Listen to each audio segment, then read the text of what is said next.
On her way to work one morning down the path alongside the lake, a tender-hearted woman saw a poor half-frozen snake.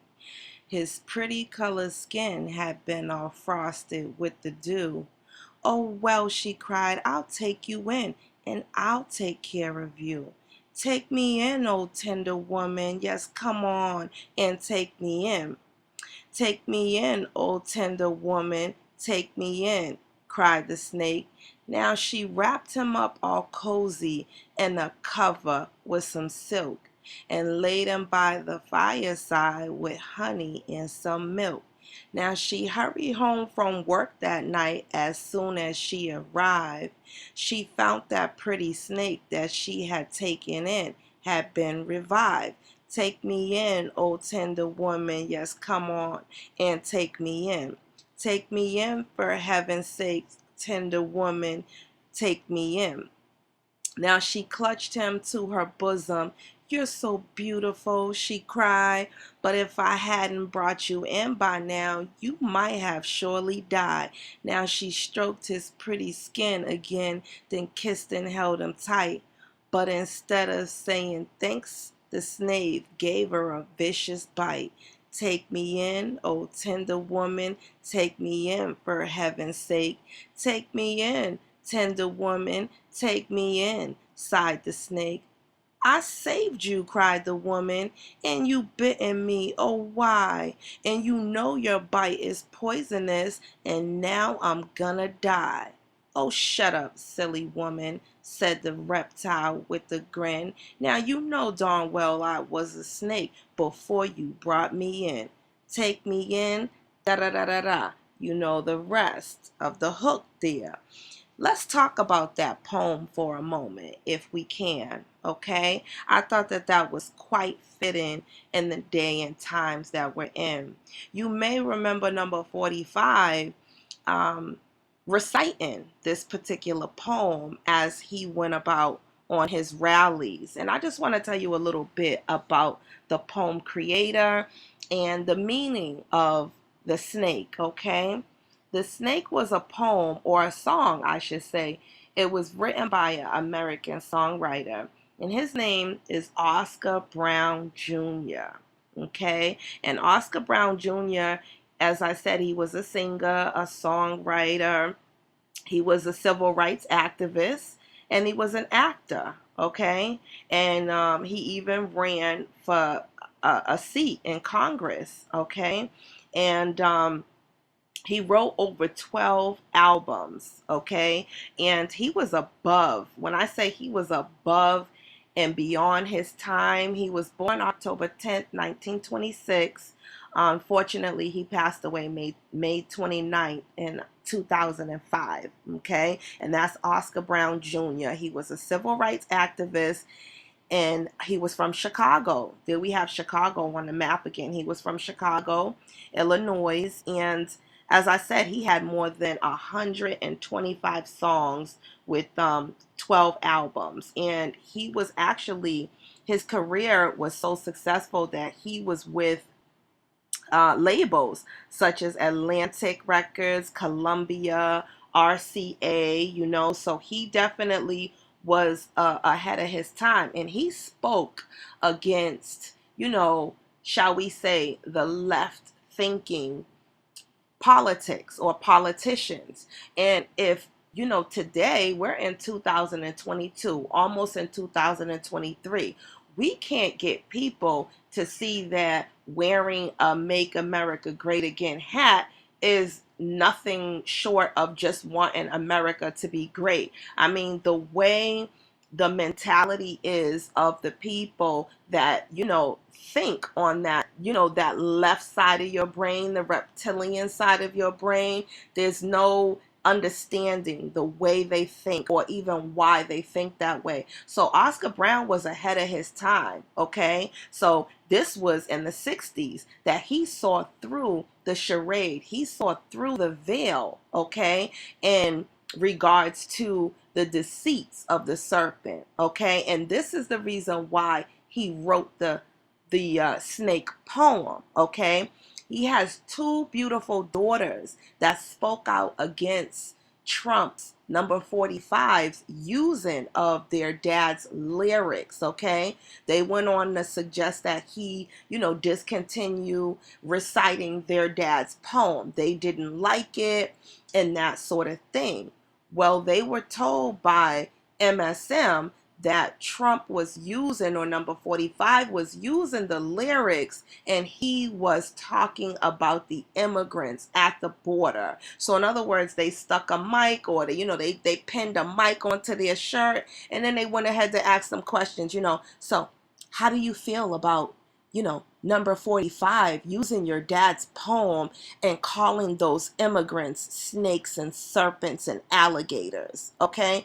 And of course, because they weren't able to think through and say, well, I don't feel like he was using it in that sense, okay? They were like, well, we don't like it, we our dad, he was, his vision was big, and we don't want him using it for that purpose. But that was not the purpose, okay? So understanding and knowing why he was reciting the snake poem was very important, okay? So you have two sides of this coin, and one of them had been promising things since the beginning of elections, if you will. Okay, we're going to do this for your community. We're going to do this for you as a people, and, vote for us. Okay, we're going to get all of these little crafty little singers and artists that you guys like, and you stream their music, and they say, listen to them, they say that you should vote for us. And what number 45 was conveying through the poem was that you cannot believe a snakish type of an individual that have been promising you these things forever, and when you go ahead and you vote for them, okay, and they deceive you and snake you and bite you, okay, you cannot be surprised. Or you can, but you should not be surprised by this vicious snake bite that this snake will give you, because that's what a snake is. That's what a snake does. A snake is going to project goodness. It's going to project that they're doing things, that enhance who you are as a person, but the end result is to really lead you astray. It is really to confuse you, okay? And that's the reason why I wanted to talk about Oscar Brown Jr., his poem, what he stood for. And I say this with all due respect, because this is their dad, and RIP, God rest his soul, okay? As I said, he passed away May 29th, 2005 from a blood disorder. Some, blood disorder, goodness, complications, okay? So, RIP to Oscar Brown Jr. But I will say this, he was not my dad. No, he did not have me. He wasn't my uncle. He wasn't my brother. But what I will say is that I truly believe that he would not appreciate that his daughters are being tricked by the very snakes that he wrote this poem about, okay? And so, but unfortunately, here we see them being deceived by this old serpent who's been deceiving people since the beginning of humanity, okay? And so since we're talking about snakes and serpents and a little bit of politics, let's just talk about the term libertarianism, okay? And the left, they coined that term as well. And I'll just explain it in a nutshell, okay? So being a libertarian means that you do not believe that we need government, okay? A person who thinks that we can govern ourselves as a society, and of course we would have policies and procedures, we would have rules and regulations,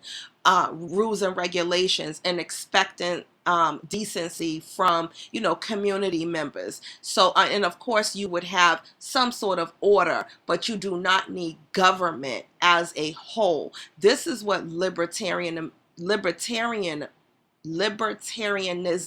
is.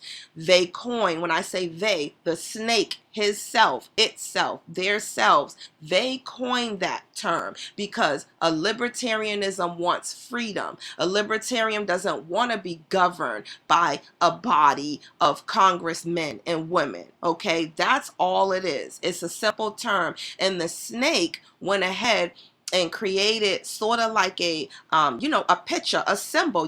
Symbolism is just all they know. So they create this symbol of a snake and they coin this term that says, don't tread on me. Okay, so whenever you see that black and yellow picture with the snake and it says, don't tread on me underneath, they're saying that that picture, that depiction is a libertarianism. That's who they are. So in other words, if you want freedom, you're the snake. The snake is calling you the snake. Okay? I mean, it don't get no more crazier than that. This snake will not stop at all. And this is why, you have to cut a snake off by its head because a snake will not stop. Okay, some of them, as they regrow their body parts, and you really have to get rid of the snake right at the head.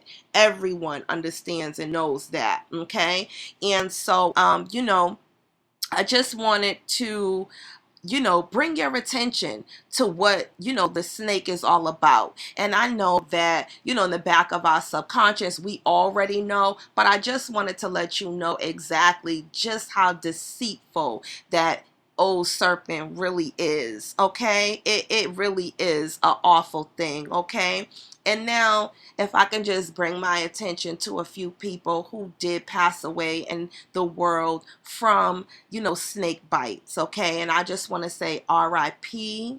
Okay, and I hope that the family finds comfort in knowing that their loved ones are resting in eternal peace at this moment. Okay, and so whether or not we have the same belief systems or the same fate, I think that it's universal that we all understand that the spirit never dies. Okay, and so what we can do is we can learn from these tragedies of people who have passed away from snake bites. Okay, and if you know that you live in areas where snakes are prone to be at, some snakes prefer water. Okay, some snakes, and the snake bites usually are very small. They're usually very small. Most people panic because it's just a snake bite, just to think of it alone, but they're usually really small bites. And most people do not think much of the snake bite when they are bitten, and this is what makes the snake bite so very deadly. Okay, and so if you're ever bitten by a snake, or you're bitten and you do not know what bit you, it's always best to treat yourself as if you were bitten by a snake, and go receive anti-venom as soon as you can, as soon as possible. Okay, so I just wanted to put that out and talk to you guys about that. All right, and so remember, we serve a mighty God, and he is not about any type of confusion. Okay, he sets about his rules for us and his expectations for us, and he's leaving it up to us. We have a choice. Okay, we have a choice in our actions. We have a choice, in the motives, in our intentions. And, it is his will and his desire that we choose him and we choose the path of light. Okay, because the snake and their ways, they have no goodness for us. Okay, they're not about longevity, they're not about life, they're about confusion and turning us away from our creator. Okay, and so again, I just wanted to bring you just a small tiny breakdown on that snake poem, because I know a lot of people would ask me, well, what is he talking about? What is he talking about? Why he keeps repeating that? I feel like he's the snake. People that I knew, in my vicinity, they would hear him recite that and they would say, look, he's telling us that he's the snake. And it's like, no, that's not true. He's warning you the same way Oscar Brown warned others. He wrote that poem to warn others, and so he's not using that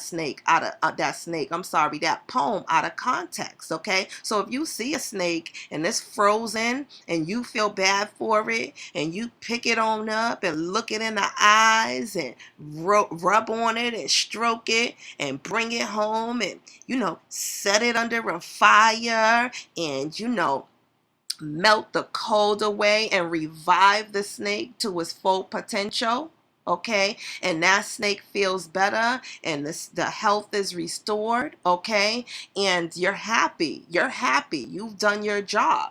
But guess what? Now that snake is healthy enough to bite you and cause death and destruction onto you, okay, and don't be surprised by it. Don't point at the snake and say, how dare you? How could you do this to me? I helped you. I saved you. We can't do that no more. Okay? It's almost like you frown up your lips when you hear people talking in like your break rooms at work or wherever you're going about, and they talk about, oh, can you believe that, the belligerent one did this? Oh, can you believe Kamala Harris ain't go down to the border yet? Can you believe? Yes, I can believe. Because a snake is a snake is a snake, and a snake is never gonna change. Okay, it's gonna stay the course. All right. So be cautious. Okay, and take the warnings of number 45. Okay, and understand who the snake is. It's really not him. Pray about it and be led the right way. God bless you all.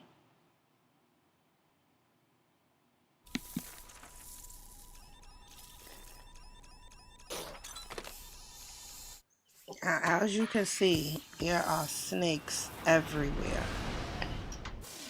So I wanted us to take a look at that and tell me what you think when you see these snakes in government all over the place running things.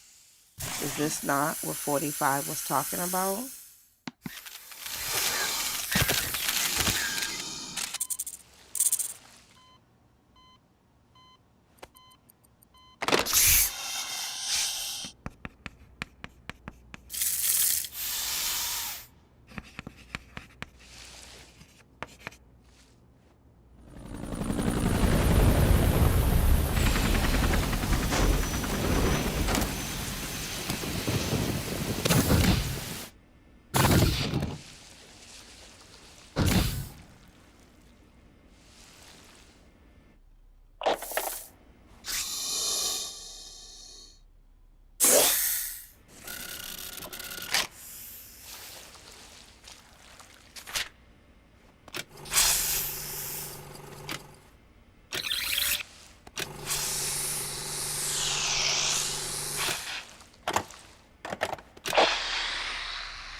Downbeat. How do you win this game? We've never gotten that far.